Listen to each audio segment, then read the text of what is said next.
Hi! Today is a get it all done with me type video. I got a lot of stuff for us to accomplish on our list. First thing on the list, we are going to deep clean the carpets of my car. Then my backyard has been sitting and accumulating dirt, dust, bugs, and grime for the last several months. And now that it's starting to get warmer outside, I'm going to power wash the backyard and get that all cleaned up. I plan on going to COSTCO. I'll show you my haul from that and then prep the food, put it away, tidy up my whole house, tidy up my life.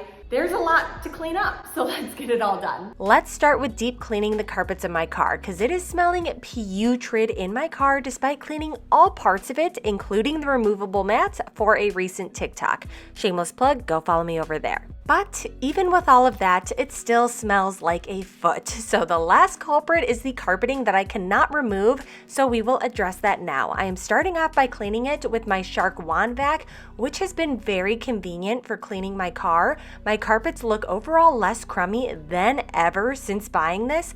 I go back and forth on whether I like it or love this product, but as I'm using this now, it's moving back towards the loving it feeling again. Do I wish it had more suction power? Yes, but considering it is 1.5 pounds and easy to port around, I guess it's understandable that it's not shop vac quality. Next, on this episode of Things TikTok Made Me Buy, we have the Little Bissell, which is what I am using to deep clean my car carpets today. I held off on buying this for a long time, but when I found out it was going to cost over $200 to get my car floors shampooed, I figured I would buy this instead for half the price and do it myself. Now, you're supposed to spray down the area first, then go over it, and I missed that part of the lesson at first. The carpet is starting off dry here, and I'm holding down the sprayer as I go, but even without the initial spray, I still picked up a ton. I am very impressed with this Little Bissell, and as I go through cleaning my car, you'll eventually see I start pre-spraying. But many of you have asked if I got a new car, and yes, I did. It is not brand new per se. It is a used 2018 Ford Expedition, and when I got it, it did have a slight odor already, so I'm not going to put 100% of the blame on me for the stench of the car, but you throw 3 kids into an already somewhat smelly car, and the stink just grows exponentially. When I had my minivan, I had custom fit weatherproof plastic mats on the ground, and I loved them. Whenever the floor got dirty, I would just take them out and spray them down with a hose. When this car didn't come with those mats, I really should have just bit the bullet, spent the money, and bought the custom weatherproof mats immediately knowing my lifestyle, but I didn't, and now we will see the damage of that via this Little Bissell. Look at how filthy that water is. Ew! I'm gonna have to do a second pass. This water is black. Here we go. Gotta finish this section, then pass number 2 of redoing over this dirty carpet. And as I'm doing this, I've been getting questions on how I like this car compared to the minivan. I mentioned in another video that I really did love my minivan, but I ended up getting this one because I nearly got into a really bad accident in my van. And to ease my mom anxiety, since I'm driving precious cargo, I wanted to be higher off the ground and in a bigger car that had 4-wheel drive. So this large, high off the ground 4-wheel drive fit our needs, and we swapped them out. And overall, I love this car. I do feel very safe, and that's the most important thing to me. But we did lose a lot of features when we switched over. Like, I no longer have a built-in vacuum in my car. I don't have a pop-down TV for long road trips. I don't have the cabin watch feature that allowed me to spy on my kids without turning around. And it gets about 3 miles per gallon less than the van. But even though we lost those features, I've got workarounds for most, and I have no real complaints about this car. In fact, it's my dream car, and I have it organized and set up exactly how I want it. Maybe I'll do a car tour at the end of this month. Tank number 2 looks just as dirty. Pouring this out, it still looks like black tar. It's so disgusting. My arms were getting tired. I didn't feel like setting up the camera, so we're just skipping over what it took to get tank number 3 here now, which is still very disgusting looking. Maybe not black tar levels of opacity, but still an alarming coffee or black tea shade. All right, 4th time really better be the charm. If it's not, if it's still black, which I'm sure it's going to be based on the last 3 rounds, I'm just going to choose to believe that it's clean. Now for my thoughts on this little Bissell machine. It's easy to use, very portable, and seems extremely effective based on the amount of filth it has suctioned off this floor. For the 99 bucks I paid, it's extremely impressive. And I know I'll get use out of it in the future because there is no shortage of spills and accidents in my house. And just noting, this is not sponsored. Nothing in this video is sponsored. Trust me, I wish it was because shit is getting expensive out there. Comment below your favorite money-saving hack because myself and I'm sure others are looking for ideas.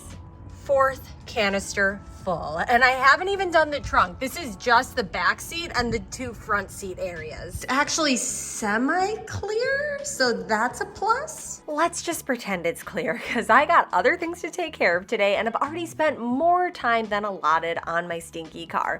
Next is the patio. It's been sitting vacant through winter, at least vacant of adults, which explains the mess and dirty buildup.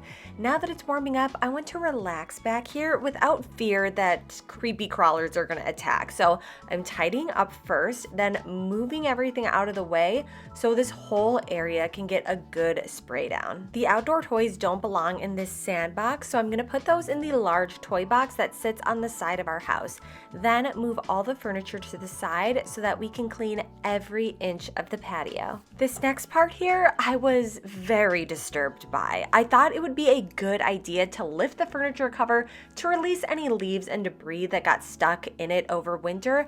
And as I did this, I noticed a pile of leaves on the couch. Like, wow, Mother Nature, your breeze was so powerful. It blew all the leaves up onto the couch. But no, it was not the magic of Mother Nature, but the curse. The wind had nothing to do with it. It was a dirty, poop-filled rat's nest. As you saw, I had no interest in touching it. I wanted to give up, but my husband wasn't home to help, and burning it all wasn't in the budget, so I sucked it up and disposed of the rat toilet myself. I guess I can do hard things. Next, I got my leaf blower out to essentially reverse vacuum the area. I figured indoors I vacuum, then I mop, so outside this is the equivalent. Blow away all the loose debris, then power spray away for the final clean. And quick brain test, who noticed the outfit change, or really just the pants change? I knew I would get a little wet once I started spraying the area clean, and I don't like the feeling of wet jeans, so I went and put on some leggings. I'm using my new Power Blaster attachment on my hose to clear off the patio. I just got it from Costco. I'll show you my Costco haul after this, but I was pleased at how this worked. Not the same pressure as a true power washer, but enough for the job I needed to get done. And I like the long handle and how far it extends, so it really minimized how wet I got, because today's one of those days where when you're in the sun, it feels really hot, but as soon as you're in the shade, it feels chilly.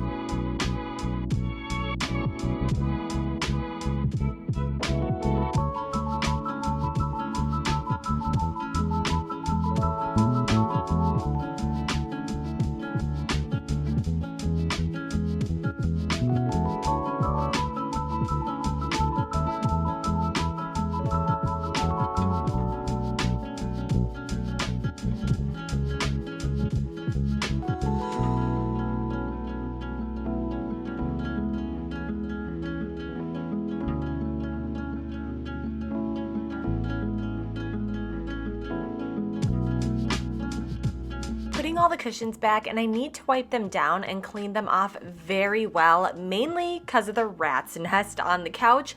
But in the circle-shaped seat, it's been uncovered all winter, so the pillows are very dirty.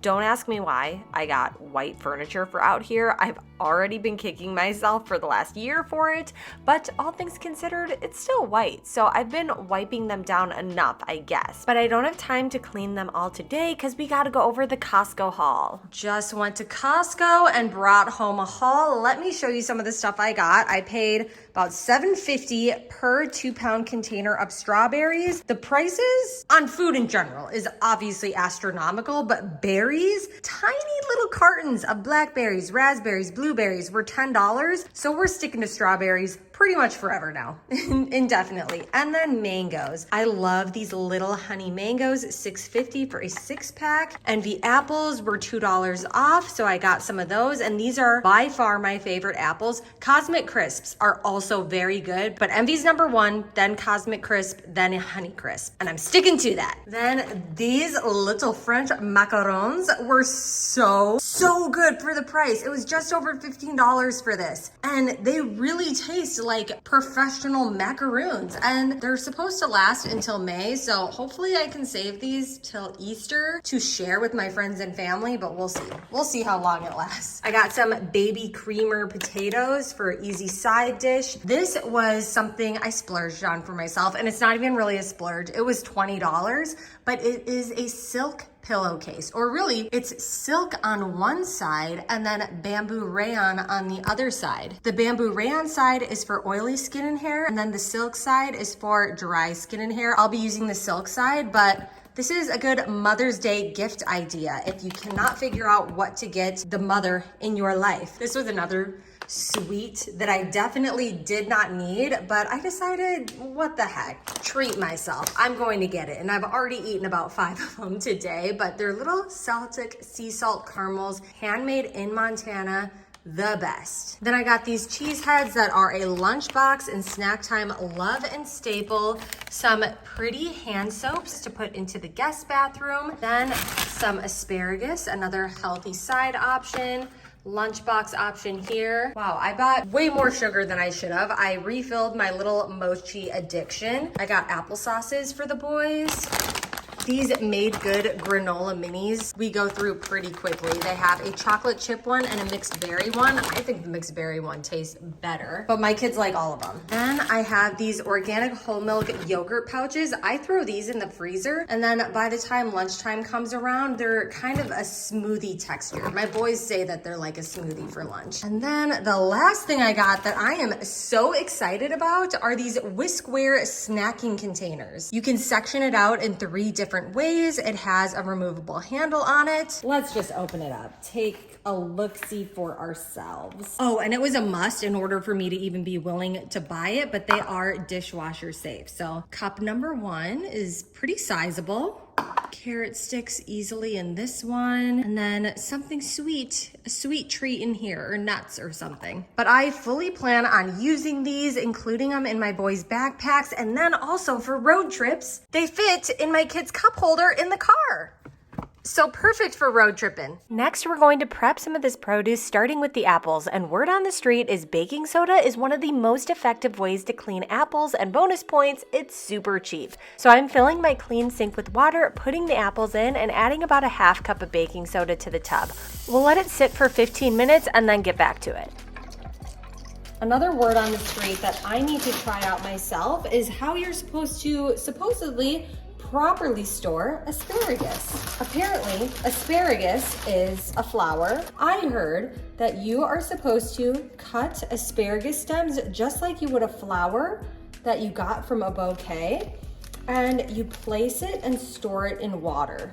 And that is supposed to help the asparagus last longer. I hope this works, because asparagus is one of those things, we definitely eat it quite a bit in our house, but some of it has a tendency to go bad. It's not unusual for me to forget about the asparagus, is what I'm saying. So while it is one of the few veggies that my kids like, so I do buy it, it's definitely not something they're asking for the way they would ask for a cup of pudding.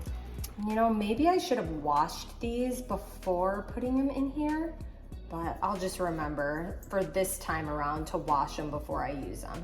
All right, I'm gonna need another one of these mason jar vases. Shoot, I could not find another one of these mason jars, so I'm just going to put as much as can reasonably fit in here without crushing any of them. That's probably the last one I can fit, and then we're eating asparagus tonight. Yeah, this is plenty of it. This is 1 meal's worth of asparagus, and then this we'll just save for a later date, and it should last. Oh, and I'm supposed to cover the asparagus flour with a little bit of plastic. So let me get some cling wrap. Some cling wrap.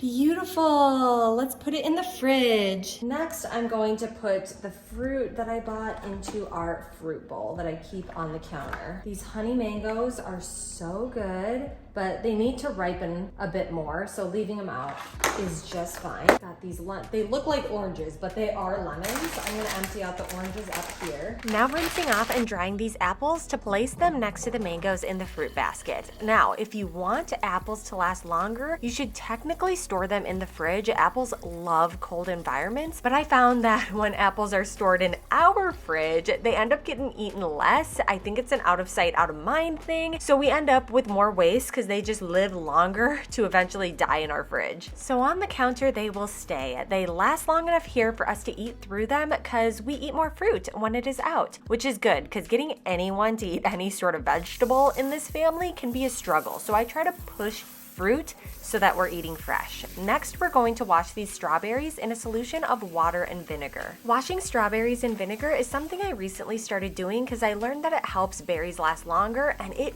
really does work. Not only does it kill bacteria, but it also kills any mold spores that may have started growing or landed on a fresh berry. For every 3 cups of water, add 1 cup of vinegar. I just guesstimate and it works fine in my clean sink. Then add strawberries, let them soak for about 5 minutes. Rinse berries really well with water to then get rid of any vinegar taste. Some more key points to help them last longer: completely dry the berries from here. I find the stem is hard to completely dry, so I just rip it off. You can fully de-stem and cut off the stems here, but you'll lose a few days of freshness for the berries. That's why I'm not cutting out the stems today, because this is a lot of berries and I want them to last over a week. Once the berries are dry, you can put them in an airtight container. Look at all the grime that's settled at the bottom of the sink from that. Now let's organize my dessert freezer. There's not much for organization going on in here right now. Sweeter, less savory items go in here, so I'm putting this in my deep freezer. I realize it may seem crazy to have a freezer for sweets, and yeah, it probably is crazy, but I am crazy for sugar, so I like having all my sweets in here. Then I also keep a few lunchbox items that need to be frozen in here, like the yogurt pouches and Uncrustables.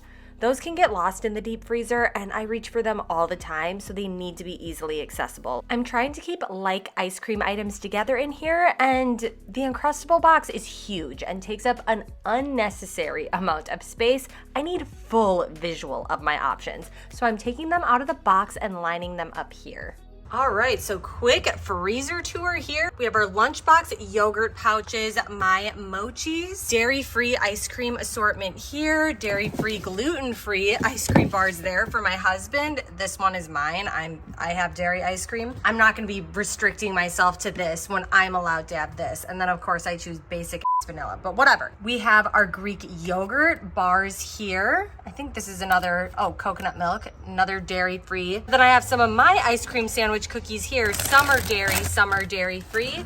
My kids' Uncrustables, mini ice cream cones from Trader Joe's for when my kids need to be rewarded for something. Usually something super basic that really doesn't deserve reward, but I like giving my kids sugar every so often. And then I have keto ice cream bars in there. Oh, and no sugar added popsicles.